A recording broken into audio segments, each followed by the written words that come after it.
Saya akan memperkenalkan sebuah framework CSS bernama Bootstrap.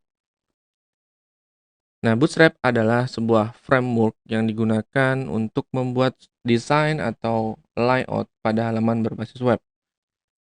Tentunya ada fungsi yang memang spesifik. Pertama adalah framework ini ditujukan untuk membangun desain yang responsif. Yang kedua, ada istilah desain mobile first ya. Jadi, eh, kedua hal ini itu dapat dilakukan dengan mudah pembangunannya dengan bantuan Bootstrap. Artinya pada saat programmer itu akan melakukan desain sesuai dengan desain yang diberikan misalnya oleh desainer, dieksekusi menjadi aplikasi front end gitu ya, itu dapat dengan mudah dilakukan dengan menggunakan framework ini. Nah, nantinya di dalam script ini akan terdiri dari CSS dan JavaScript yang sudah disediakan, kita bisa sebut sebagai library atau pustaka yang sudah diberikan. Kemudian nantinya programmer hanya tinggal menggunakan eh, codingnya sesuai dengan apa yang dibuat oleh Bootstrap.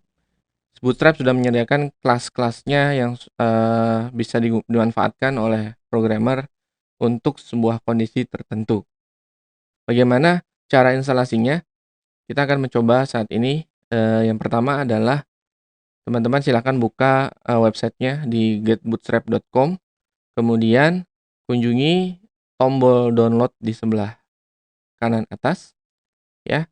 Setelah itu, nah di sini ada beberapa cara untuk melakukan instalasi. Yang pertama adalah dengan mendownload compiled CSS dan JavaScript-nya. Untuk versi Bootstrap saat ini adalah versi 4.5.0.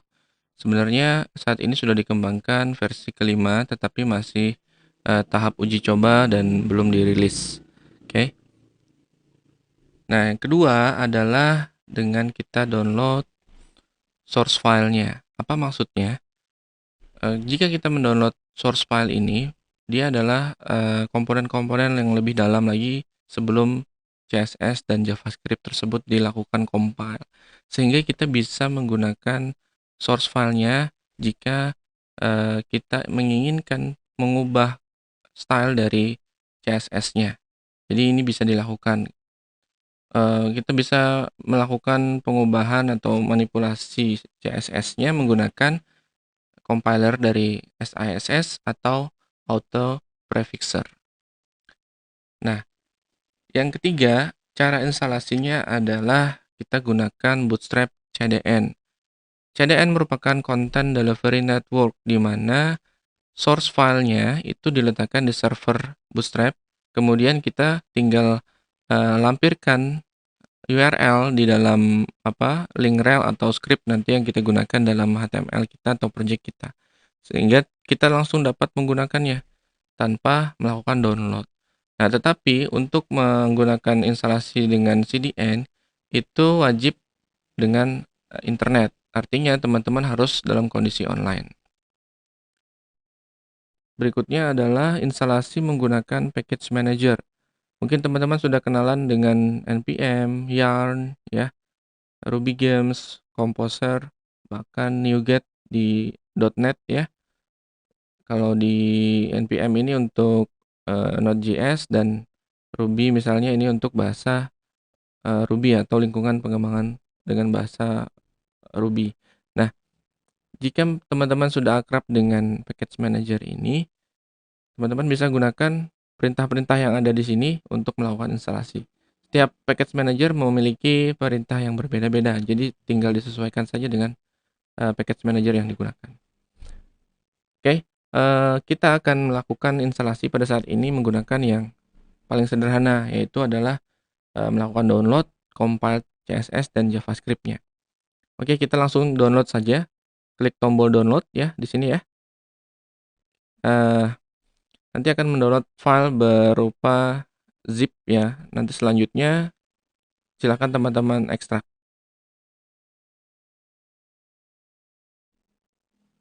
Nah, jika teman-teman sudah melakukan ekstrak, maka akan ada folder yaitu adalah CSS dan JavaScript, di mana CSS merupakan kumpulan script-script CSS yang sudah disiapkan oleh Bootstrap. Sedangkan JavaScript di sini adalah kumpulan-kumpulan dari script JavaScript yang sudah disiapkan. Nah, dua folder ini teman-teman silahkan copy ke dalam project. Ya, misalnya teman-teman buatkan sebuah folder yang akan menjadi projectnya nanti. Saya di sini sudah membuat yang namanya Bootstrap Web ya. Jadi silahkan letakkan di sini kedua folder tersebut. Kalau sudah, silakan teman-teman buka Visual Studio Code dan akan langsung terlihat di sini folder yang sudah kita kopikan. Ya, sebagaimana kita lihat di sini, ada banyak file ya yang ada di dalam folder CSS ataupun folder JavaScript. Tetapi nanti yang akan kita gunakan pada kesempatan ini adalah hanya yang bootstrap.min.css. Kenapa? Karena sebenarnya untuk yang secara default yang hanya digunakan untuk styling gitu ya, itu adalah yang bootstrap.min.css atau bootstrap.css. Tetapi perbedaannya untuk kedua file ini, nah kalau untuk yang bootstrap.css ini masih enak dilihat ya, seperti CSS pada umumnya untuk penulisannya. Untuk yang .min.css dia sudah mengalami kompres ya, atau bisa disebut sebagai minify gitu ya. Sama juga dengan yang JS, kita hanya memanfaatkan nanti bootstrap.min.js. Oke. Nah, untuk melakukan pencobaan, yang pertama kita nanti akan melakukan percobaan untuk CSS-nya, apakah sudah berhasil jalan atau tidak. Oke, kita coba bikin satu buah file, misalnya bernama index ya, .html. Kemudian kita kasih script HTML dan kita sesuaikan dengan kebutuhan halamannya. Nah, untuk yang pertama kita coba CSS-nya, kita harus menghubungkan dulu file HTML ini ke CSS Bootstrap. Kita lakukan pemanggilan dengan menggunakan link rel CSS stylesheet ya. Ya, kita langsung ambil saja folder CSS-nya dan ambil bootstrap min.css. Untuk mencobanya kita bikin saja misalnya di sini H1 ya. Selamat datang. Kita coba. Sebelum itu saya tutup dulu ya untuk melihat perbedaannya. Saya tutup dulu, kita lihat bagaimana hasilnya. Nah, kita perhatikan di sini font dari selamat datang ini seperti ini ya. Nah, ketika kita aktifkan CSS dari Bootstrap, fontnya dia akan berubah. Nah, jika sudah berhasil berubah seperti ini, artinya CSS-nya sudah berhasil terpasang dan difungsikan. Nah, yang kedua adalah kita melakukan instalasi JavaScript dan nanti kita coba menguji. Yang pertama di sini kita panggil script src, kita ambil JavaScript dan ambil bootstrap min.js ya. Nah, Bootstrap ini adalah sebuah library atau framework yang berjalan di atas framework lain yang bernama jQuery. Sehingga dalam instalasinya ini kita tidak hanya melakukan instalasi Bootstrap saja, tetapi kita juga perlu melakukan instalasi jQuery. Teman-teman yang belum tahu jQuery, silahkan kunjungi jQuery ya, .com. Nah, apa sebenarnya jQuery? jQuery juga merupakan sebuah framework atau library juga yang dikhususkan untuk membuat user interface atau antarmuka desain halaman web yang ditujukan agar lebih interaktif gitu ya. Jadi di jQuery ini sebenarnya banyak script-script yang berbentuk JavaScript yang sudah disediakan dan programmer hanya langsung menggunakan. Nah, si Bootstrap itu dia berdiri di atas jQuery sehingga kita perlu juga melakukan instalasi jQuery. Nah, untuk melakukan instalasi, saya sarankan kita gunakan versi yang ada sesuai dengan yang di halaman Bootstrap. Oke, kita tinggal copy saja URL-nya. Khawatirnya jika kita menggunakan versi yang berbeda, itu tidak akan support dengan Bootstrap-nya, ya, sehingga fungsi-fungsi JavaScript-nya kadang-kadang bisa tidak berjalan. Kita copy dan kita paste.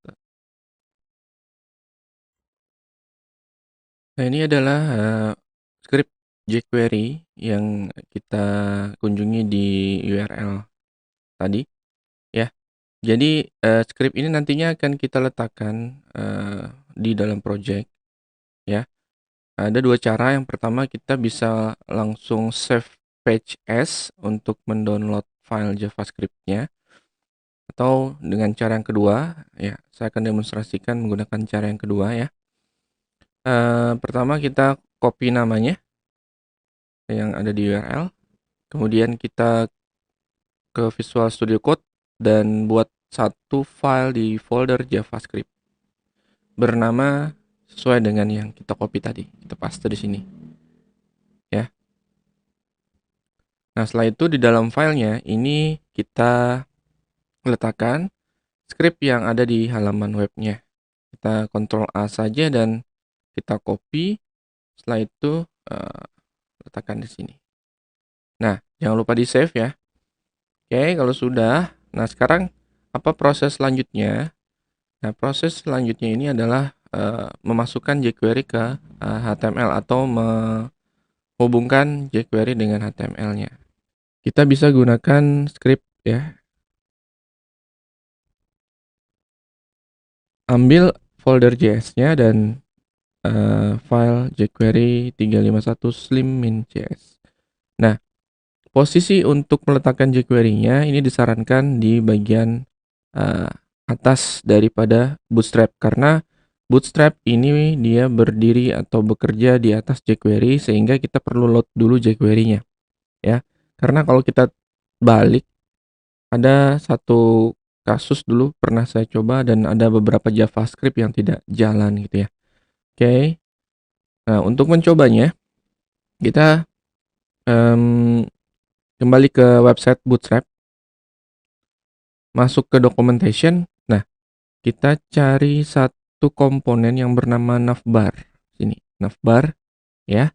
Jadi di Bootstrap itu sebenarnya banyak sekali ya komponen-komponen yang bisa kita manfaatkan nanti untuk membuat desain atau melakukan layouting website kita. Jadi kita coba salah satu dulu untuk membuktikan bahwa jQuery dan Bootstrap JS-nya itu bekerja.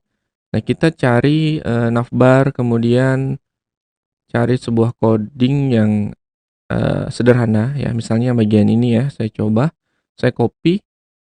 Nah, selanjutnya saya letakkan di bagian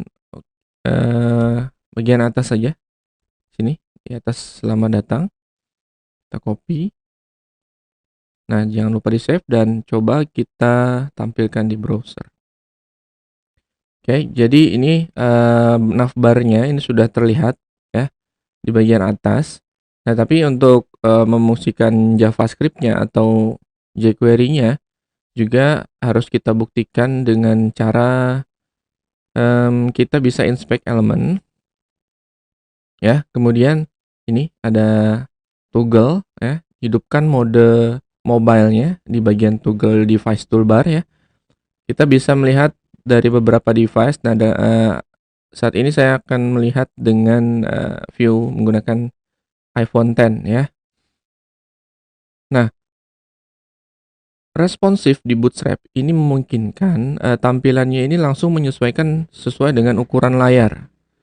Artinya misalnya kita ganti dengan ukuran layar yang lebih besar, misalnya seperti iPad, nah dia otomatis membesar lagi ukuran lebarnya ya. Jadi untuk melakukan uji coba apakah JavaScript-nya jalan, kita ambil perangkat handphone saja. Kemudian, nah kalau misalnya tadi di perangkat yang lebih besar, menunya itu kan terlihat ya.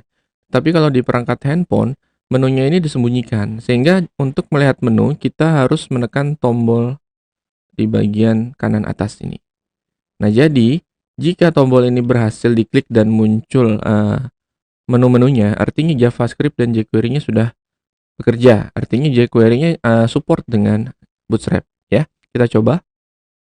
Nah, berhasil terbuka menu-menunya di dalam navbar dengan tombol tersebut. Ya, artinya di sini sudah dapat dipastikan bahwa jQuery dan Bootstrap-nya support dan bisa berjalan.